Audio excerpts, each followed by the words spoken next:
Senator from Texas. Mr. President, I ask unanimous consent to set aside the quorum call. Without objection. Mr. President, at a time of extraordinary challenges across the globe and here at home, we are not gathered in the United States Senate to discuss how to confront the threat of ISIS. We're not gathered in the United States Senate to discuss how to prevent Putin's Russia from invading its neighbors. We're not gathered in the United States Senate today to discuss how to solve the humanitarian crisis at the border with some 90,000 unaccompanied children coming into the country this year. We're not gathered in the United States Senate today to discuss how to bring back jobs and economic growth, how to correct the fact that the Obama economy has produced the lowest labor force participation since 1978. 92 million Americans not working today. And we're not gathered in the United States Senate to discuss how to stop the disaster that has been Obamacare, that has caused millions of Americans to lose their jobs, to be forced into part-time work, to lose their health insurance, to lose their doctors, and to see their premiums skyrocket. No, Mr. President. Instead, we are gathered today in the Senate for a very different topic. The Majority Leader and the Democratic majority in this Senate have determined that the most important priority this Senate has, which we are spending the entire week addressing, is the proposal of 49 Democrats to repeal the free speech provisions of the First Amendment. Mr. President, that is not hyperbole. Typically, when Americans hear that members of the United States Senate are proposing repealing the free speech protections of the First Amendment, the usual reaction is a gasp of disbelief. Could we really have entered a world so extreme that our common ground no longer even includes the First Amendment to the Constitution? The First Amendment protects our most foundational rights. And yet, under the amendment we're debating today, that 49 Democrats have signed their name to, the First Amendment would, in fact, have crossed out the freedom of speech. Why? Because 49 Democrats have co-sponsored a constitutional amendment that is currently on the floor of the Senate, being voted on this week, that would give Congress blanket authority to regulate political speech. From the dawn of our republic, we have respected the rights of citizens to express their views. It is the right upon which every other civil liberty is predicated. But in the Democratic Senate of 2014, citizens' free speech rights are tools for partisan warfare. Mr. President, this proposal before the Senate is, bar none, the most radical proposal that has been considered by the United States Senate in the time I have served. If this proposal were to pass, its effects would be breathtaking. It would be the most massive intrusion on civil liberties and expansion of federal government power in modern times. Now let's talk about how and why that's the case. The text of the amendment that is currently in the Bill of Rights says Congress shall make no law respecting an establishment of religion or prohibiting the free exercise thereof or abridging the freedom of speech. So right now we operate under a First Amendment that says Congress shall make no law abridging the freedom of speech. Not some laws, not laws that some politicians think would help them politically. No law abridging the freedom of speech is what our First Amendment says. Now, what would the new First Amendment say? Well, according to our Democratic friends, the new First Amendment would have two sections. The first section says Congress and states may regulate and set reasonable limits on the raising and spending of money by candidates and others to influence elections. Now, reasonable. Mr. President, who could oppose reasonable limits? Isn't that the essence of reasonableness? Mr. President, perhaps I've forgotten my spectacles, but I don't see in the current First Amendment Congress can make reasonable restrictions on the freedom of speech. It doesn't say that. It says Congress shall make no law abridging the freedom of speech. What's the difference? The First Amendment is not about reasonable speech. The First Amendment was enacted to protect unreasonable speech. I, for one, certainly don't want our speech limited to that speech that elected politicians in Washington think is reasonable.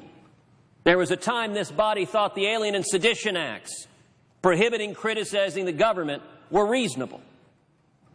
There's a reason the Constitution doesn't say let's trust politicians to determine what speech is reasonable and what isn't. And I would note, Supreme Court has long made clear that the First Amendment is all about unreasonable speech. For example, when the Nazis wanted to march in Skokie, Illinois, Nazi speech is the paradigm example of unreasonable speech. It is hateful, bigoted, ignorant speech.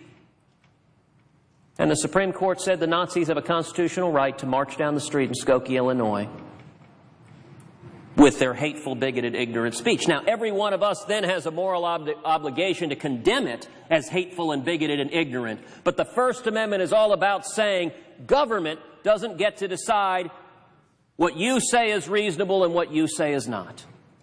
The First Amendment is all about saying we will not censor the American citizens. What is this amendment about? Saying the federal government now has the power to censor each and every American who dares speak about politics. So if you have a political view at home, you better hope that politicians in Washington think that view is reasonable. I'll tell you what, very little we do in this town is reasonable.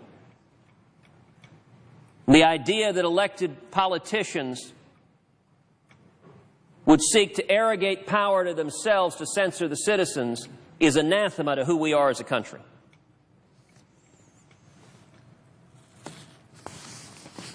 This bill,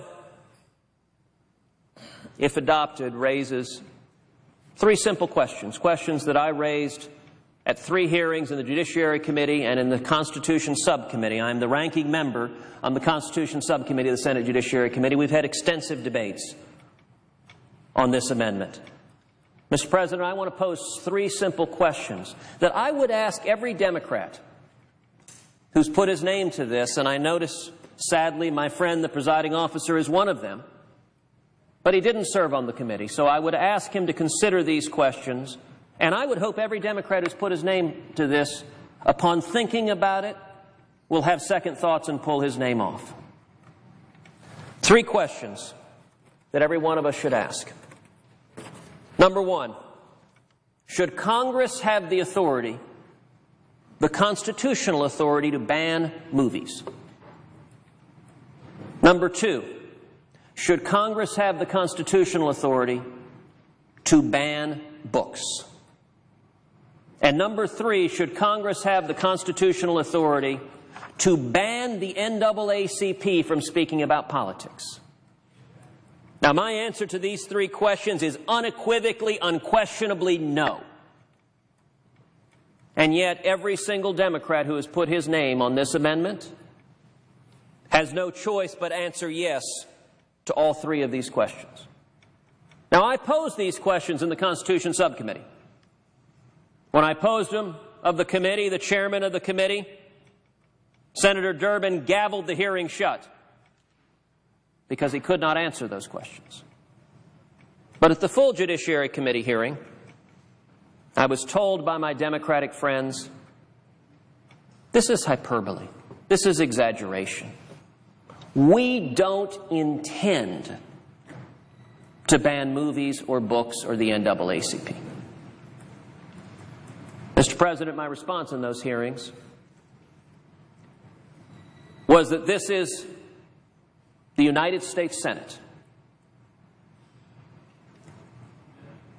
49 senators are proposing an amendment to the Bill of Rights.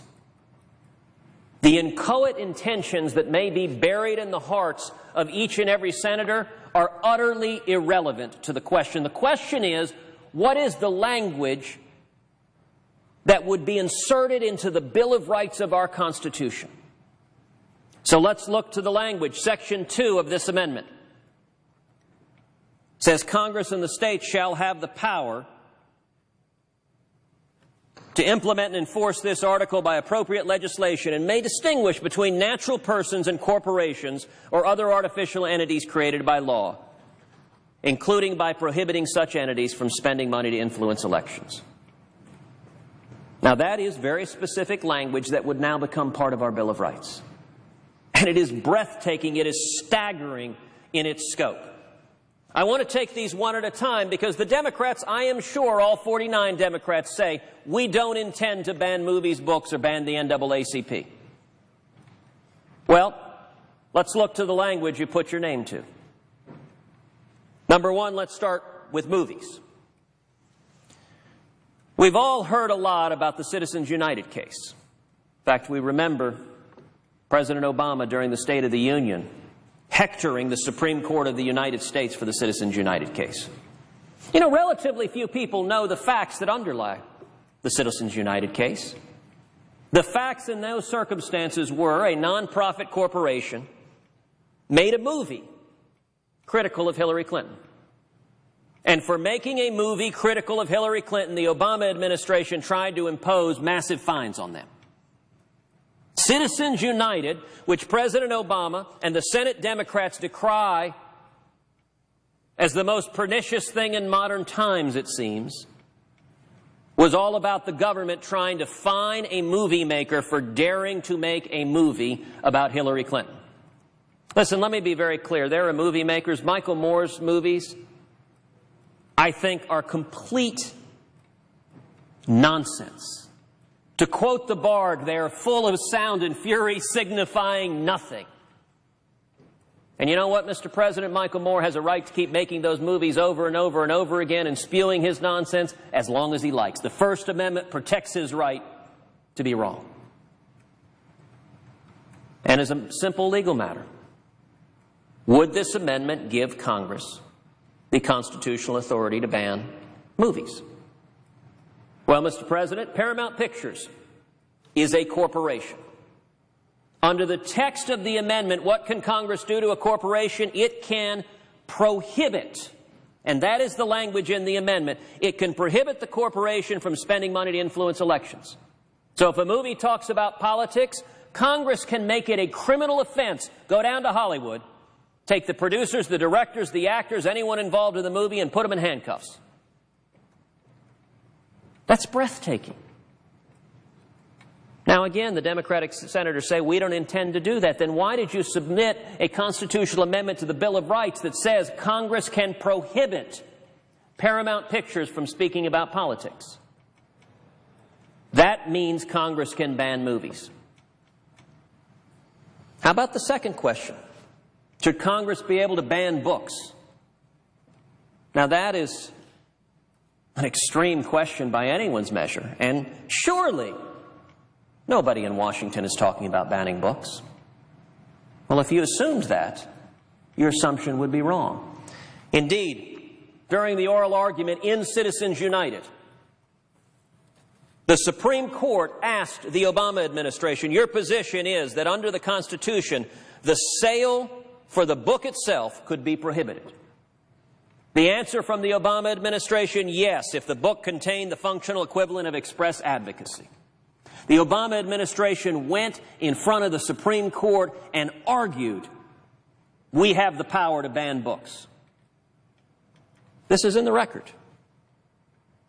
This is in the official transcript. You can go and listen to this argument. Listen to the Obama administration saying they believe the federal government has the ability to ban books from your house. That is breathtaking. Now, Mr. President, I recognize in today's partisan society, there are some people who may be watching these remarks who aren't inclined to believe me. They might say, listen, you're a Republican, you're a conservative, and coming from the spot in the political aisle I am, I don't tend to trust Republicans or conservatives. I understand that. I would say to you, if you don't believe me, perhaps you would believe that famed right-wing organization, the ACLU. The ACLU said that this amendment that 49 Democrats have signed their name to, what would it do? It would, quote, fundamentally break the Constitution and endanger civil rights and civil liberties for generations. Mr. President, I said a few minutes ago this was the most radical legislation that's been put before this body. Why is that? Because it's legislation that would, as the ACLU says, fundamentally break the Constitution. Breaking the Constitution is no minor matter. And endangering civil rights and civil liberties for generations ought concern every member of this body. Now, you still might say, surely banning books is hyperbole. Well, if you don't believe me, the ACLU, in writing, told the United States Senate that this amendment that 49 Democrats have put their name to would give Congress the power to ban Hillary Clinton's new book, Hard Choices. I want that to sink in for a minute. 49 Democrats have just put their name to a constitutional amendment that the ACLU rightly tells us the express language of the amendment gives the government the power to ban Hillary Clinton's new book, Hard Choices. Mr. President, I have with me that letter from the ACLU. I also have a subsequent letter from the ACLU doing something they haven't done before, and I don't know that they'll do again, but thanking me and thanking all of us who have been fighting against this amendment for standing up for civil liberties. It is truly a shame that the Democratic Party is not among them. And I would ask unanimous consent that both of the letters from the ACLU be entered into the record. Without objection. Mr. President, the third question that every senator who has put his name to this amendment must answer is, should Congress have the constitutional authority to ban the NAACP from speaking about politics? Well, why is that? Because the NAACP is a corporation. You know, when we hear the word corporation, we tend to think, you know, a big ExxonMobil or a Walmart or what have you. But the NAACP is a corporation. What can Congress do under this amendment, under the explicit language of this amendment? Congress can prohibit the NAACP from speaking about politics. Let me tell you some other corporations that Congress would have the constitutional authority to silence. The ACLU is a corporation. The AARP, the American Association of Retired Persons, is a corporation. People for the Ethical Treatment of Animals is a corporation. Amnesty International is a corporation. Americans United for Separation of Church and State is a corporation. The Gay and Lesbian Advocates and Defenders is a corporation. The National Organization of Women is a corporation. The Center for Reproductive Rights is a corporation. The Sierra Club is a corporation. La Raza is a corporation. NARAL is a corporation. Planned Parenthood is a corporation. MoveOn.org is a corporation. The Human Rights Campaign is a corporation. Greenpeace is a corporation. Now, you will note every one that I listed are groups that in our political discourse are often associated with being on the left. Many of those groups are not particular fans of me as an elected official, and that's their right. Indeed, it is their right to scream from the mountaintops their criticisms with my political positions, and I will defend their right to criticize me or any other member of this body all day long, because the Bill of Rights says Congress shall make no law abridging the freedom of speech. 49 Democrats just said that every organization I just read, it should be constitutional for Congress to prohibit them from speaking about politics. Seems to me that every Senate Democrat who put his or her name to this amendment, when we return to our home states, should expect to answer questions from citizens